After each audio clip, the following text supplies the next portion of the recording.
اور حضرت معاذ بن جبل رضی اللہ تعالی عنہ سے بھی ایک طویل روایت ہے کہ حضور نبی رحمت صلی اللہ علیہ وسلم نے ان کو 10 وصیتیں کی تھی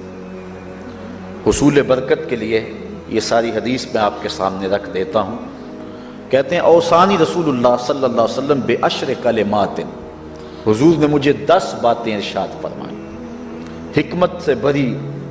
اور رحمتوں سے بھری ہوئی ایک ایک بات ہے، ان کے بول بہاروں جیسے اور اصحاب ستاروں جیسے۔ تو اتنا خوبصورت کلام، لہو خورشید کا ٹپکی اگر ذرے کا جگر چیر۔ حضور نے 10 باتیں حضرت معاذ بن جبل رضی اللہ تعالی عنہ کو بطور وصیت ارشاد کی۔ کہتے ہیں قالا، حضور نے مجھے کہا، ارشاد کیا، لا تشرک باللہ شیئا وان قتلت وحرقت، اللہ کے ساتھ کسی کو شریک نہ ٹھہرانا، اگرچہ تجھے قتل بھی کیا جائے اور تجھے آگ میں جلا بھی دیا جائے، کبھی بھی اللہ کے ساتھ شریک نہ ٹھہرانا۔ دوسری بات حضور نے مجھے یہ ارشاد فرمائی، وَلَا تَعْصِ وَالِدَيْكَ وَإِنْ أَمَرَاكَ أَن تَخْرُجَ مِنْ أَهْلِكَ وَمَالِكَ، کہ اپنے والدین کی کبھی نافرمانی نہ کرنا، اگرچہ تجھے حکم دیں کہ اپنے مال کو اور اپنے بچوں کو لے کے گھر سے نکل جا، تو کہا یہ کر لینا، نکل جانا، لیکن والدین کی نافرمانی نہ کرنا۔ تیسری بات حضور نے ارشاد فرمائی،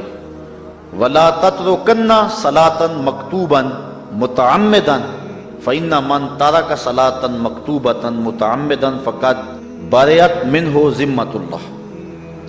فرمایا اے معاذ بن جبل، فرض نماز جان بوجھ کر کبھی بھی نہ چھوڑنا، زندگی میں کبھی نہ ہو کہ تجھ سے فرض نماز چھوٹے، اس لیے کہ جس نے فرض نماز جان بوجھ کے چھوڑ دی، اللہ اور اس کے رسول نے اس سے اپنا ذمہ اٹھا لیا، اب وہ جدھر مرضی جائے، اللہ نے جو ذمہ لیا ہوا ہے مومن کا، اللہ اٹھا لیتا ہے۔ چوتھی چیز حضور نے جو ارشاد فرمائی، وَلَا تَشْرِبَنَّ خَمْرًا فَإِنَّهُ رَأْسُ كُلِّ فَاحِشَةٍ، اے معاذ بن جبل، زندگی میں کبھی بھی شراب نہ پینا، ہر بے حیائی کی جڑ ہے اور بنیاد ہے شراب۔ پانچویں چیز کہتے ہیں حضور نے جو مجھے ارشاد فرمائی وہ یہ تھی، وَإِيَّاكَ وَالْمَعْصِيَةَ فَإِنَّ بِالْمَعْصِيَةِ حَلَّ سَخَطُ اللَّهِ، کہا کبھی اللہ کی نافرمانی نہ کرنا، اللہ کی نافرمانی سے اللہ کی ناراضگی مول لینے والی بات ہے، اللہ تعالیٰ کی معصیت سے اس کی ناراضگی جائز ہو جاتی ہے، حلال ہو جاتی ہے۔ اور چھٹی چیز کہتے ہیں حضور نے یوں ارشاد فرمائی، وَإِيَّاكَ وَالْفِرَارَ مِنَ الزَّحْفِ وَإِنْ هَلَكَ النَّاسِ، کہا جب محاذ پہ ڈٹا ہونا تو کبھی پیٹھ نہ پھیرنا، اگرچہ لاشیں جو ہیں وہ گر رہی ہوں اور لوگ ہلاک ہو رہے ہوں، سارے لشکر کے ہلاک ہو جانے کا ڈر بھی ہو، لیکن کہا معاذ بن جبل میں تمہیں وصیت کرتا ہوں کبھی پیٹھ پھیر کے بھاگنا نہیں ہے۔ حضور نے کہتے ہیں مجھے جو 7ویں چیز ارشاد فرمائی وہ یہ تھی، وَإِنْ أَصَابَ النَّاسَ مَوْتٌ فَاصْبُتْ، اگر تو کسی ایسے علاقے میں رہتا ہو جہاں موت آ جائے، کوئی بیماری آ جائے موت والی، تو علاقہ چھوڑ کے بھاگنا نہ، وہیں رہنا، تیری قسمت میں زندگی ہوئی، تجھے کوئی موت دے نہیں سکتا، اور اگر موت تیرے لیے لکھی گئی ہے تو جہاں مرضی چلا جائے تو موت سے بچ نہیں سکتا، اس لیے ایسے مقام سے بھاگ کر نہ جانا، وہیں ڈٹے رہنا اور وہیں رکے رہنا۔ 8ویں چیز کہتے ہیں حضور نے مجھے ارشاد فرمائی، وَأَنفِقْ عَلَىٰ أَهْلِكَ مِن طَوْلِكَ، کہا اللہ نے تجھے جو وسعت دی ہے، تجھے جو مال دیا ہے، اس کو اپنی اولاد پر کھل کے خرچ کرنا، اپنی اولاد سے بخل نہ کرنا، اولاد کے معاملے کے اندر جہاں ان کی ضرورت ہو اس کو کھل کے پورا کرنا ہے۔ اور حضور نے 9ویں بات جو ارشاد فرمائی وہ یہ تھی، وَلَا تَرْفَعْ عَنْهُمْ عَصَاكَ أَدَبًا، اپنی اولاد کو ادب سکھانے کے لیے ڈنڈا نہ چھوڑنا، عصا ہمیشہ لٹکا کے رکھنا، کوڑا باندھ کے رکھنا۔ اور 10ویں چیز کہتے ہیں حضور نے جو مجھے ارشاد فرمائی، وَأَخْفِهِمْ فِي اللَّهِ، اپنی اولاد کے دل میں اللہ کا خوف ڈالتے رہنا، اللہ کا ڈر پیدا کرنا اپنی اولاد کے اندر۔ تو نے اپنی اولاد کو یونیورسٹیوں اور کالجوں تک پہنچایا، بیرون ملک سے بھی تعلیم دلوائی، لیکن اللہ کا خوف نہ سکھایا۔ اللہ کا خوف سکھانا اپنی اولاد کو، ایسے لوگوں کی صحبت میں بٹھانا جن کی صحبت میں بیٹھ کر اللہ کا خوف پیدا ہو جائے، ان کو ایسی کتابیں لا کے دینا کہ جن سے خشیت الہی ان کے سینے میں پیدا ہو۔ اگر تو نے سب کچھ دے دیا، عالی نسب بنگلے دے دی اپنی اولاد کو، تو نے جو ہے وہ بہت اچھی تعلیم دلوا دی اپنی اولاد کو، دنیاوی سوسائٹی کے اندر ان کا وقار بہت بلند ہو گیا، تو نے سب کچھ دے دیا اپنی اولاد کو، اللہ کا خوف نہیں دیا تو کچھ بھی نہیں دیا۔ تو حضور نے جو 10ویں وصیت حضرت معاذ بن جبل کو کی وہ یہ ہے کہ انہیں اللہ سے ڈراتے رہنا، اللہ تعالیٰ کا خوف، ان کی خشیت ان کے سینے میں پیدا کرنا۔ اللہ اکبر۔ حضور کا ایک اور فرمان سنیے۔ حضور نے فرمایا کہ جو شخص نماز چھوڑتا ہے، ایک طویل حدیث ہے جس کا یہ حصہ ہے، وَقَانَ يَوْمَ الْقِيَامَةِ مَعَ قَارُونَ وَفِرْعَوْنَ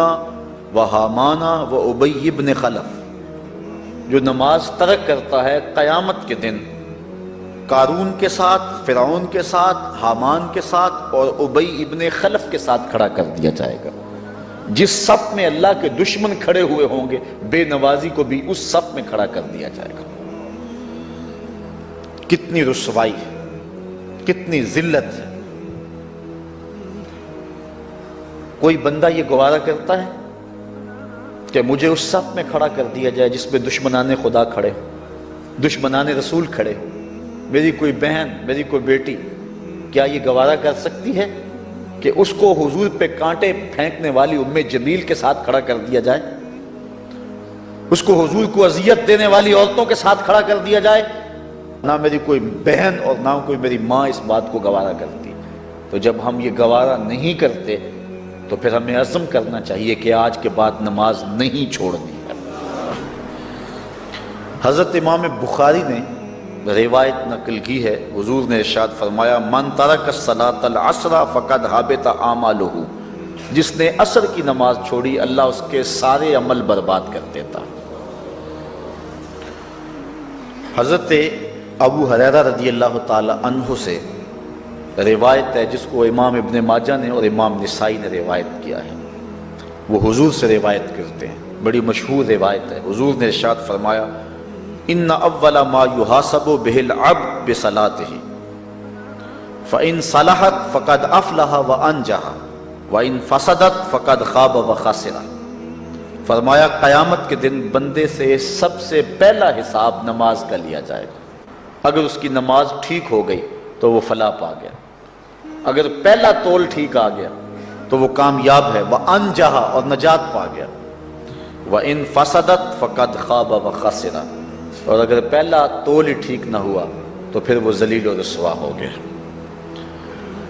حضرت عبادہ بن صامت رضی اللہ تعالیٰ عنہ سے ایک طویل روایت ہے، وہ کہتے ہیں کہ حضور علیہ السلام نے مجھے 7 چیزوں کا حکم دیا،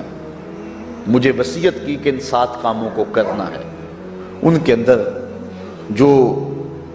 دوسری چیز تھی وہ حضور نے یہ ارشاد فرمائی وَلَا تَتْرُكُ الصَّلَاةَ مُتَعَمِّدِينَ فَمَنْ تَرَكَهَا مُتَعَمِّدًا فَقَدْ خَرَجَ مِنَ الْمِلَّةِ، کہ جان بوجھ کے کبھی نماز نہ چھوڑنا، جس نے نماز چھوڑی وہ ملت اسلامیہ سے نکل گیا۔